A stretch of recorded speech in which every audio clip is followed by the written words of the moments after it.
So, Pascal, you're asked to open this conference about the legacy in France, past, present, and future. My question is, how do we envisage this issue about the legacy of French fashion, past, present, and future? Damien, et de cette invitation. Je me réjouis de participer ainsi à cette conférence. Quand on dit mode en France, la question est de savoir ce que veut dire mode en France. C'est ça le sujet aussi. Il faut entrer dans le signifié du signifiant mode en France.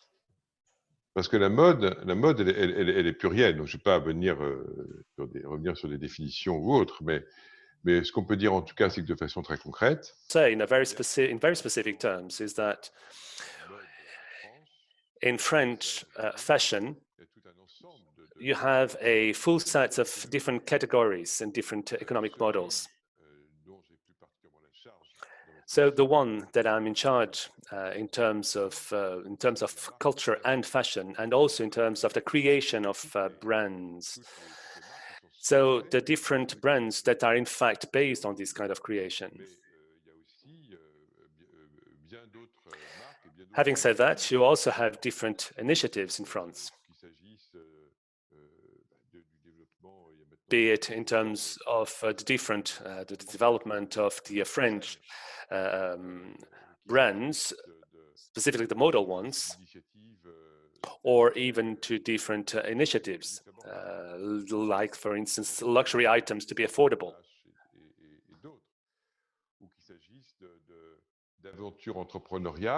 Or, in fact, also, what it comes to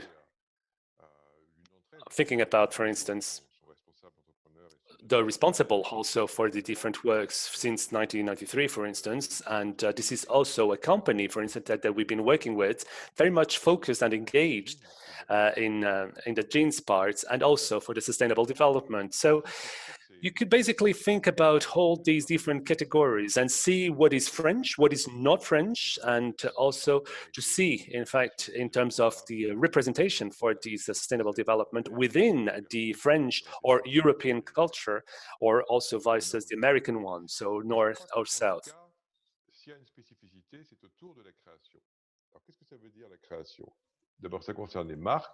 If there is, in fact, specificities in terms of creation. Now, what does creation mean? It's basically the different brands that are member or not of our federation. So we're talking about the major brands, emerging brands that we are all aware of, and they're very selective. So 50% of these are probably French and the others are not French. But no matter what, they're still French because they're also very much linked to Paris, and also because they are involved in the capital of fashion. And therefore, they also have this part. So in terms of creation, it's in fact what's happening. Luxury fashion, for instance, it's not luxury just as such, but also in terms of the creation. So it means, in fact, what we are doing now. So these are created, in fact, by creators, fashion creators, and rather than by the entrepreneurs themselves. Think about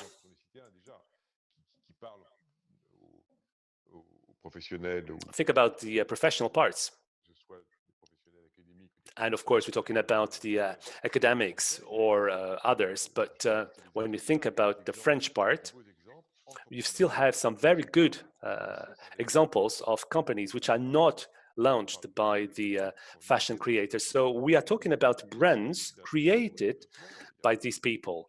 But also you have another movement, a kind of rules. When you have, for instance, a brand which is part of the creator, the fashion creator, has to evolve at one moment or another, and also has to be paired with another part. So you have the CEO, for instance, of that brand.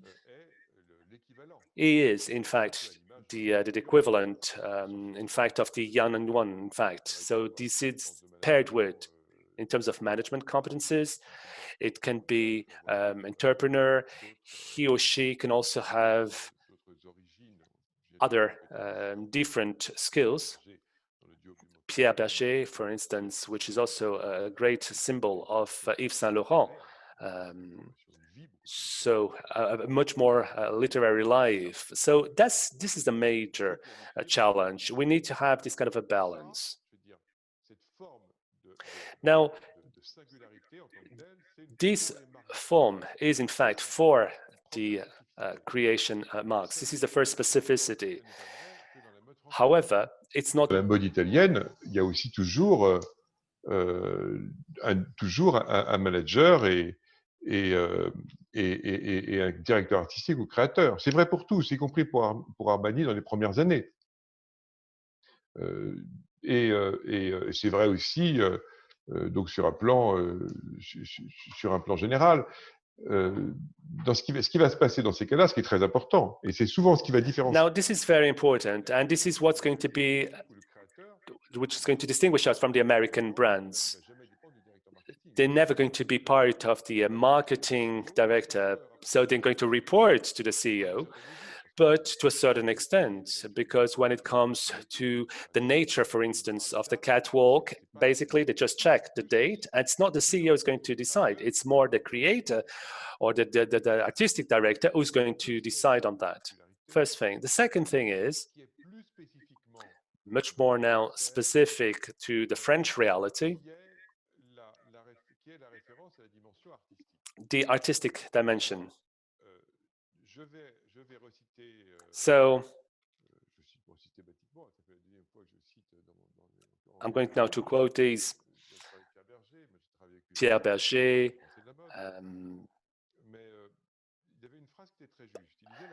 And he used to say, well, fashion is not an art as such, but it becomes artistic when it is conceived by an artist. And I think this, in general terms, also means that, or enters into a new category. The question is, until or up to when can we do that in terms of applied arts? So this is a vast dialogue and debate. One could consider that fashion, without the different sectors and categories, fashion will then become part of these art changes, and also the again the difference between what is art, what is not art, etc. Having said that, when the artistic director is in fact incarnating this kind of fashion, it's important that he or she might have this kind of artistic dimension, or at least to have it, or we believe that he has it. Now, what can be art? This is not the most important question here. The question is to find out what the identity in terms of creativity is. What we can also say about these, and this is a different marketing in terms of offer and apply also the demands. So it's not just all that, but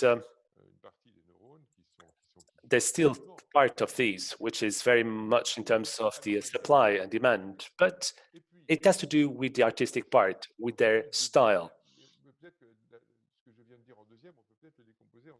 I think this can also be divided into other points. And the third point is in terms of legitimacy of fashion. Now, this can also be seen when we have the fashion weeks, namely the digital fashion weeks. You could go to our platform and see what happens, and then you can see our videos and watch our videos, and you will see that from the moment that a young creator or an emerging brand is selected to participate in this calendar of events, he or she will be able to express their imaginary artistic point. He or she is not going to just to do this kind of catwalk, or the fashion event, but there's always a strong cultural identity which can be done by the metteur en scène or also by the scenography as such. So just for the Hermès, for instance, when we have these, what happened in July. So when you have in a video, like for instance, Garonne, which also created this video, but what I'm trying to say is that in general terms, and you will see in very young brands, and this also called my attention the very first day, this is the artistic expression, very much emphasized, I think. And this is a kind of a performance, which Paris, Tokyo, for instance, and this perhaps would surprise people because they were expecting to have this fashion event. So there's also, of course, a kind of a challenge in terms of image, etc. No matter what, this artistic part is also very much linked to the French and Parisian culture. Or maybe I should rather say that from Lyon and French culture. But this is not the topic here. What I really want to stress is that within the French culture, the legitimacy of fashion, creative brands, is based on the different designers to express their artistic identity. And this is what is essential. Take Italian fashion, for instance, Italian culture, and I've got the highest respect because Italy just, this is from the Renaissance and the Baroque, etc. Well, there was this kind of osmosis, a natural osmosis, when compared to other countries, between the creation or the creator part and the industry. And the textile part, the Italian industry is different because it's actually stronger in terms of manufacturing when compared to French one, for instance, because they have a very strong direct link. So on the one hand, we have in fact this with the full respect of the artistic dimension in Italy, but maybe they also need to express these also in the French context. So this kind of legitimacy in artistical terms. Of course, not everybody achieves that. Why James Kuhn, for instance, is an artist, or you've got many questions you should ask about these. So what is artistic or not? So in global terms, this is my perspective and about these.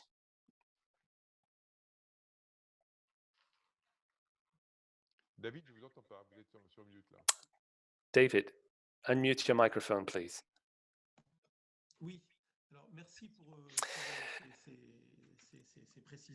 Thank you.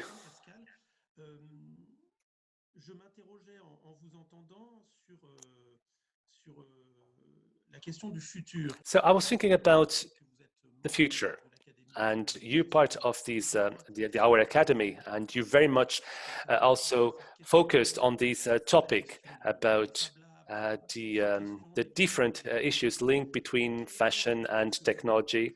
So what is the role that technology can play for the future of fashion? Not necessarily French or Parisian fashion. So how do you actually envisage this kind of approach? I think that these can be, in fact, in terms of the future. It's very difficult, in fact, to isolate technology from the rest. I believe there are many factors involved. The first one is the evolution of this dimension. Also the second one very much with the digital technologies in general, and also in terms of diversity.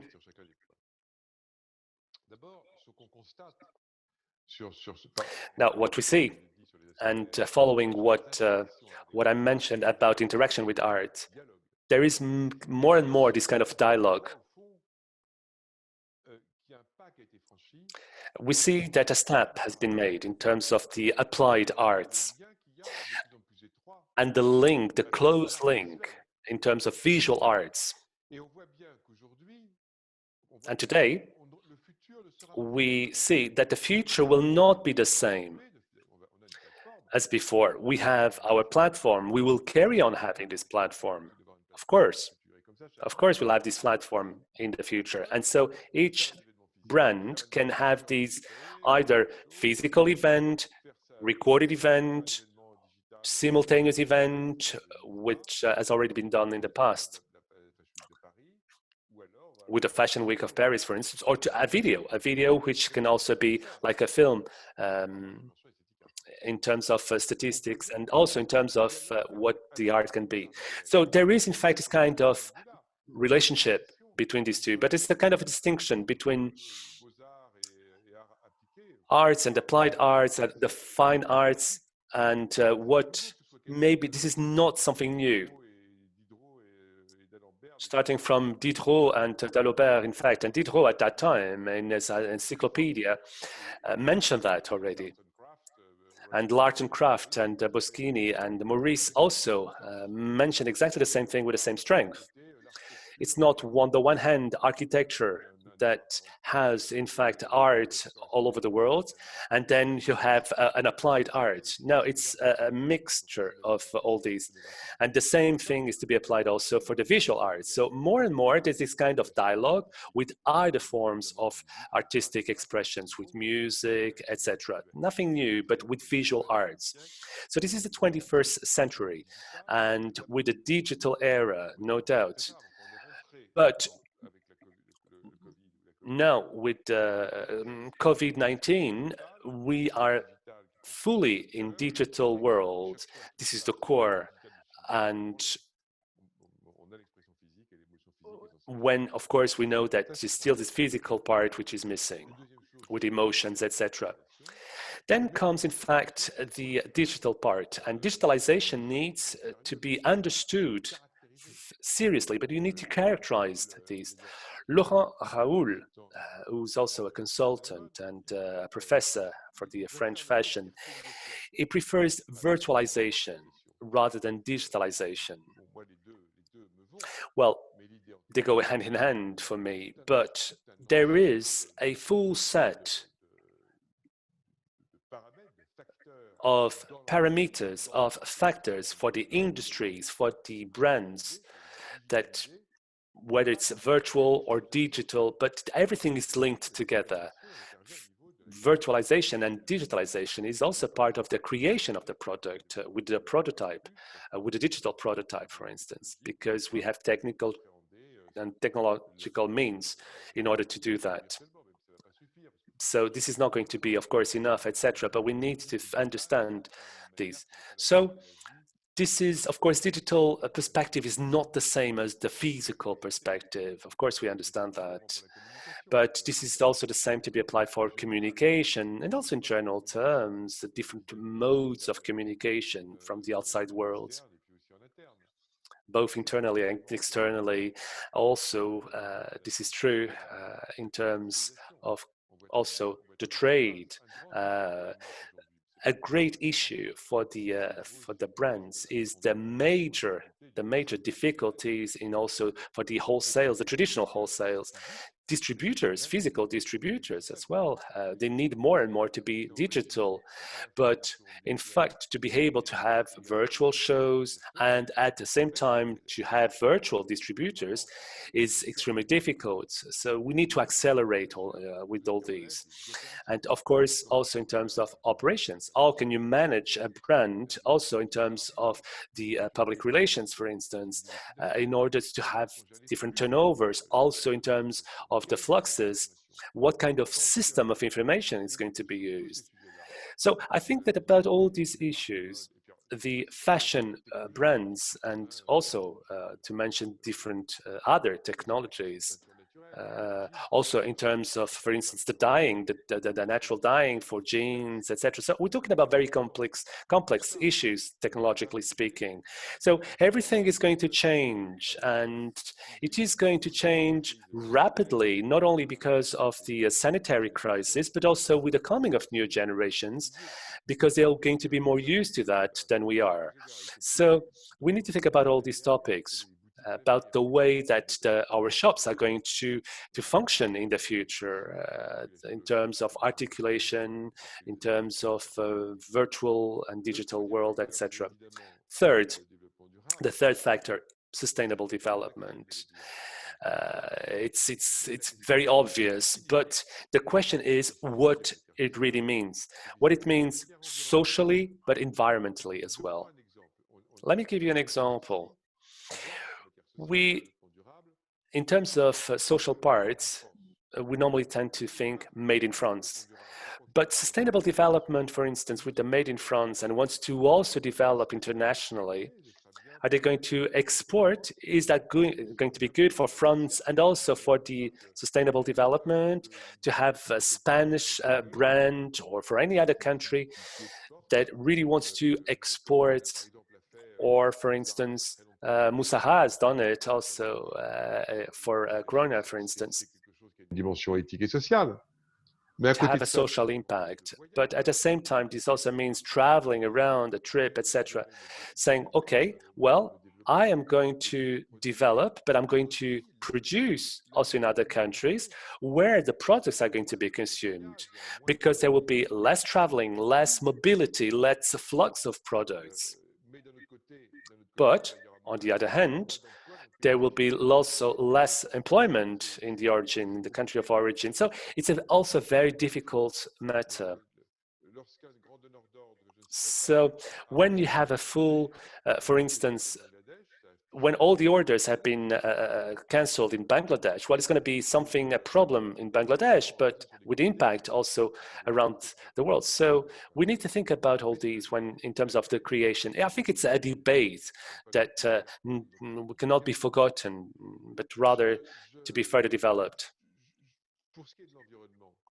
Now, when it comes to environment, this is a major challenge. But again, once we understand that it is important to have, in fact, all these ecological fabrics, that we should avoid all these fluxes of merchandise around the world with our supply chain, once we understand all these, and that we understand that we want, in fact, to this or that label, for instance, well, the thing is, we are far from ending this problem, because there is this challenge of measurement. We still have many stakeholders that still work with us and about this. How can we actually measure a performance, an ecological performance? How can we, or do we consider, for instance, cotton that we need, in fact, to be bathed, or just to be used as organic cotton, as an organic material, because it's got that or that characteristics when compared to polyester, plastic, etc. So we need to think about all these issues. If we really want to think about the importance of ecology, we need to understand all these. And this has to do with systems of information and communication. When you see, for instance, that when you start with, I don't know, hundreds of thousands of different pieces, but we need to understand how this is going to be put together. Major distributors and retailers are for millions of pieces per year. So how can you measure these? This is a technical challenge, and if you cannot measure these challenge objectively, then it's going to be, of course, it's going to be widespread all over, and it's going to be very difficult to manage all these. So you've got different European references, like the French references, and also world references, but we need to be very objective when it comes to these issues. I'm not going to say this is the future, but we need, in fact, to make sure that this future is possible. And the fourth factor inclusion, diversity. We are not the only ones, but we're very much engaged in this because we are trying to have these compensation means in order to have this kind of balance at an industrial level, etc. So the fourth factor is, in fact, this diversity and inclusion. I think it is vital, all these challenges, all these the black matter lives, etc. This is important, of course it is, but I want to say that it's also a kind of demonstration of the human part. It's not something that's new. It was just forgotten throughout the times. It's not tolerance. It's not just understanding. With major writers from the 16th century, I'm not going to come back to the Greek and the Latin writers, but think about Montaigne. He speaks about these.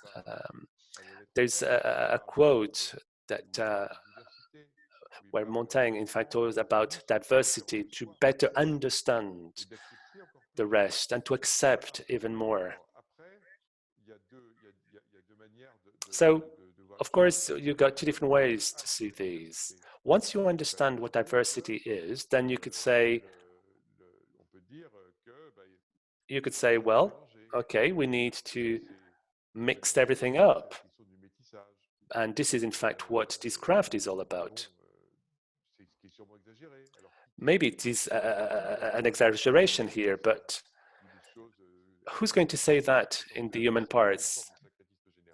So we need to think about these in terms of the blending part.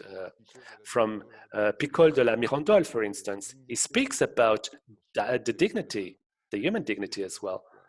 And human dignity is the acknowledgement of both men and women as human beings and to respect them. But it's almost like a religion. So, and then, of course, we have the culture appropriation. So we need to be very careful about these. There will never be a Russian collection of Yves Saint Laurent or Moroccan fashion by Yves Saint Laurent otherwise. I know this is a very delicate matter to deal with in a couple of minutes, but if we really want to think about a respectful future, we need, in fact, to concentrate on these issues as well. There is this kind of blending of influences of culture, art, music. Think about Picasso, for instance.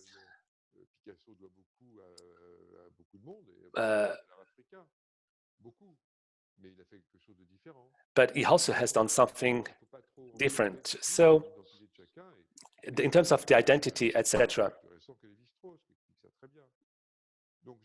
So,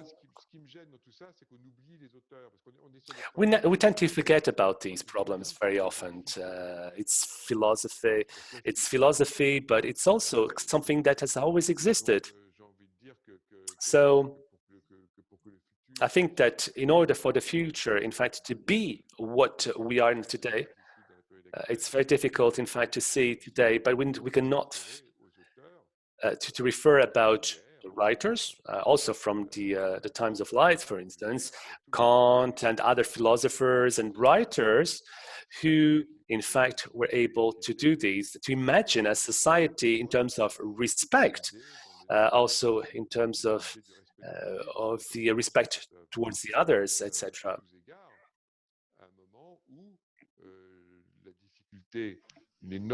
When the great contemporary difficulty is not the question of social networks, it's the question of algorithms, which basically focus on groups, because we're talking at global level. They focus on groups and sometimes put them one against the other. So it is the algorithms that sometimes enhance hatred. So we have to just make sure that these algorithms are going to be more tolerant and more open. This is indeed a very complex idea, but it's a very interesting one, because the future is going to be what we make of it. And we just have to make sure that these four areas interact with one another. Thank you very much. You also mentioned some classic authors and sometimes very old ones. Starting 11:30, we're going to have some presentations that were selected from also contributions from the Scientific Council that are going to quote some papers. They're talking about rural development, handcrafts, and focus on the results of researchers all around the world. And there are also teachers, authors. How did you see develop the research on the topic of fashion in the world and in France? And what would be for you the perspectives for research in the fashion industry? Well, I think that research, I'm not from academia, but I'm not masochistic either. I cannot not say this. I think that obviously research is indeed very important, because outside the fact that it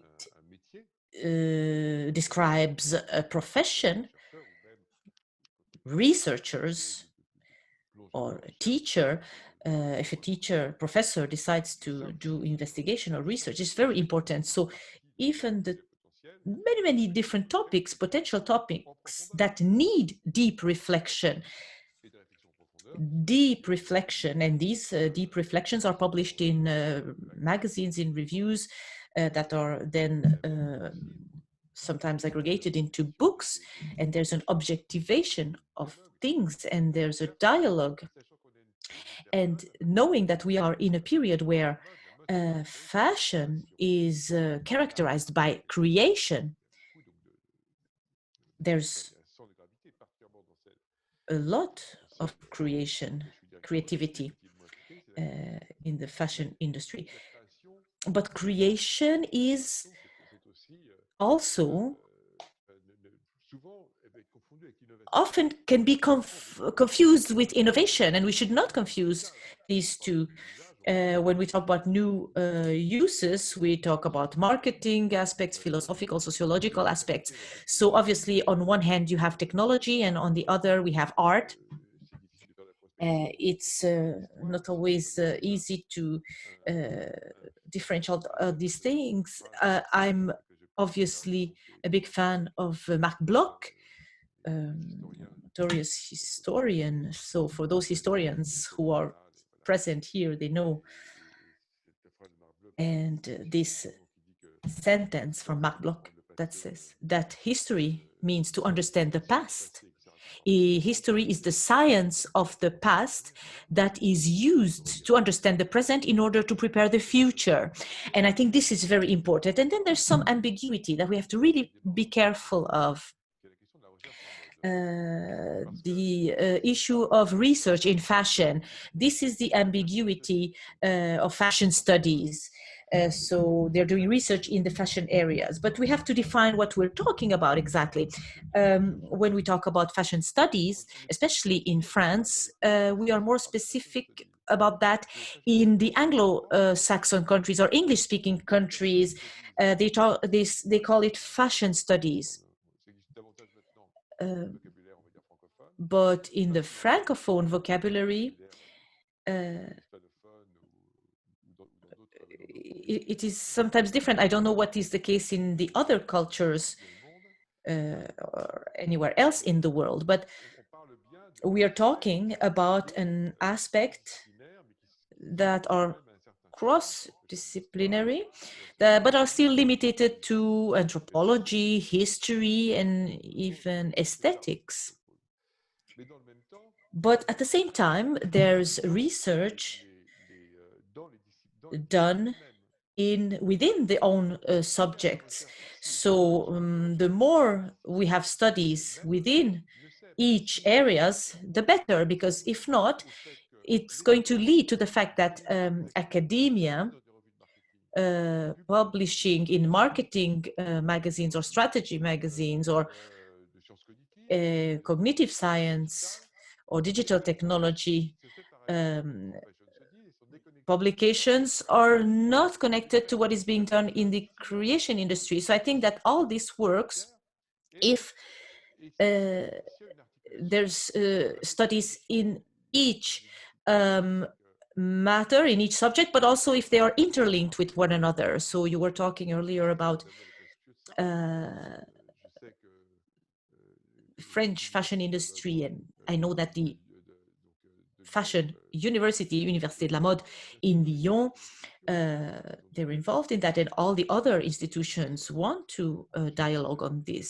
And I think this is important at French level, but also at global level. It's the objective of the forum. It's to feed this dialogue. And as soon as we are in research or talking about studies, we don't really talk about the legitimacy of some of these publications. How do we define all this? And we have to also, it's the principle of fashion, we have to cultivate horizontality, but we should not isolate. I know the risk of isolation, of being locked up in one subject on one area. With the professors, we had very frequent debates on that. It is hard nowadays to get out or to publish a paper that deals with fashion in a contemporary way, which is appropriate, in my opinion. If anybody is ready to discuss this with me, I would be delighted to do so. But I think it is difficult nowadays to publish an article on contemporary fashion in a marketing magazine, for example, saying that it's the same story. It is easier to do so in a strategy publication. So we have to be careful with this. And I think science has to do with all this. And we are talking about epistemology. That's why if we want to get to the bottom of the matter, well, I think we have to deal with epistemology. And given the fact that science, even as a soft science, so to speak, I know very well management. So for a great part, these are more and more based on mathematic models. But then we have the risk of falling into scientism, which can be good, but it can be problematic. It's the same issue with economics. You can't just become isolated within your area.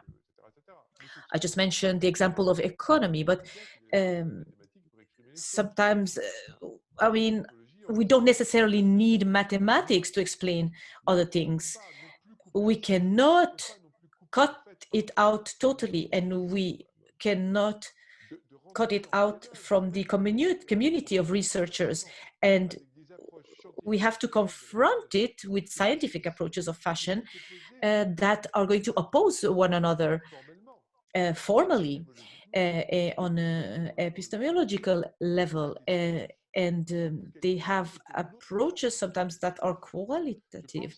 So I think that research in fashion or fashion studies, I mean, it doesn't really mean anything on its own. Fashion studies, cultural studies, marketing, strategy, technology, in all the different areas that we want to include. But the principle of fashion, I think it's the objective of this forum. We have to widen it maybe in this respect. We have to deepen it. I think the deeper it is, the better. So the principle, the idea is that for it to have reflection, horizontal reflection and ideas around the fashion industry or the idea, the concept of fashion, because otherwise the vertical pillars are going to be so vertical that they are going to just go deep down underground, and they are going to deal with some disciplines, some areas, but they're not going to respect the legitimacy of those other studies that are published in some other papers or other magazines or publications. So I think we have to act on the epistemological basis. this is very clear, and it's a great introduction to this meeting. So I'm telling also the participants, do not hesitate to write your questions in the chat, whether it is in English or in French. I already saw a question.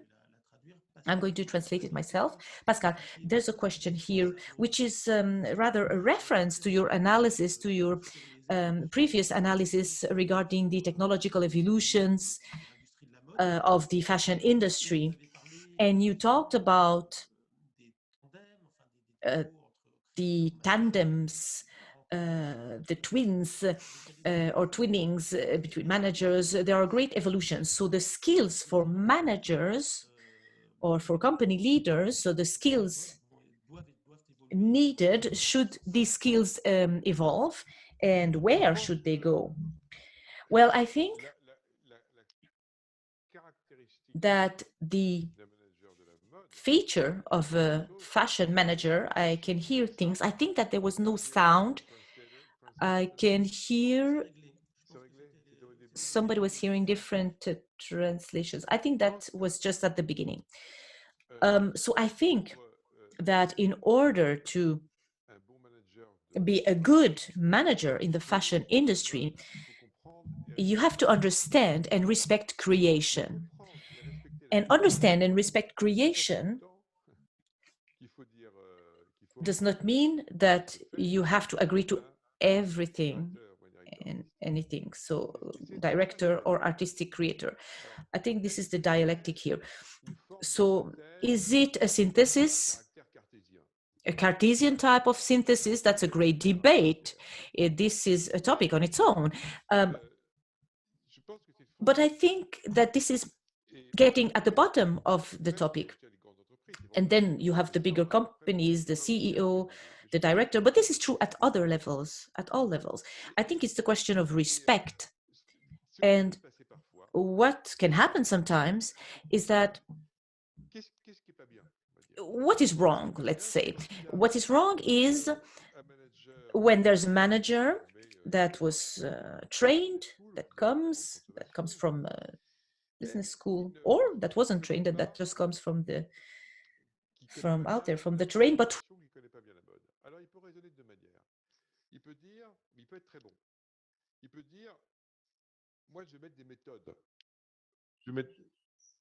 Ah, là, je suis en train de m'entendre moi-même. And I think also I can hear you. So I don't know what we should do. Or David Damien, what are we doing now? Because I could hear myself. No, I think we can continue, Damien. Yes, I think that you can continue.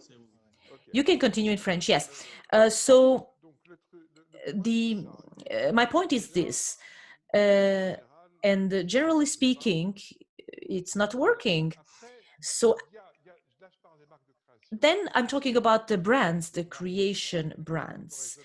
But if we think about brands which are not creation brands, so business brands, it is the CEO who has the power. But I was always surprised at this in the fashion industry, even in with the big textile directors in the 20th century. There are still big ones, great ones now, but I was always surprised to the fact that they were so attached to culture. And in one way or another, they were really attached to culture. So they became CEO because they were founders and they continued the family business or whatever.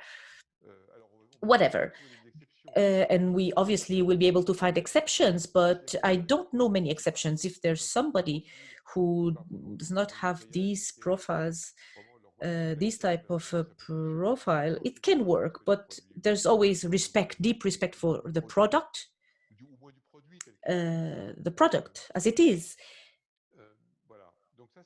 So this is one thing. And you can always say, well, yeah, we don't care about that, but that's not right.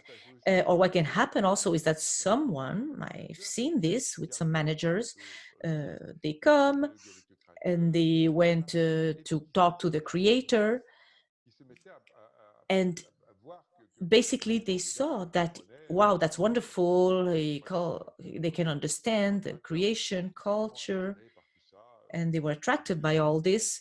And it's good because it's easier to spark in some dinners, at some dinners, when you are a manager of a big creator company.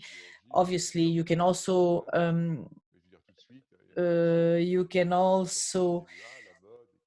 basically boast when you are a director of a pharmaceutical company, but when it's a creation, in the creation or fashion industry, it's always easier to shine, so to speak. But this is basically just a synthesis. And then, I mean, it's not only in the fashion industry. We can compare the fashion industry to other areas, with the academia, for example, with medicine. It's the same thing. The medical industry or the sports industry. I really liked the series on Chicago Bulls, the basket and Michael Jordan. I thought that was great. And you can see there that there's a manager who is basically doing everything for this to work. And he respects Michael Jordan, but he says no to him sometimes. He knows what to tell him, but he says no to him. So there is authority there. And all the great managers in the fashion industry that I know, the members of executive committee, respect the CEO, whether it's Givenchy or other. I can see them, Bono Pavlovsky at Chanel, or I can see other people, Michael Burke, Francisca Bellettini. So those people who understand the product and who are attached to the culture, and they are in touch with, obviously, they have a close relationship with the artistic director, but obviously I don't want to say the word bipolar, because bipolar is has to do with an illness, but what I mean is that it has two poles. That's rather what I mean. And I think this is key. And I also think that I don't want to repeat now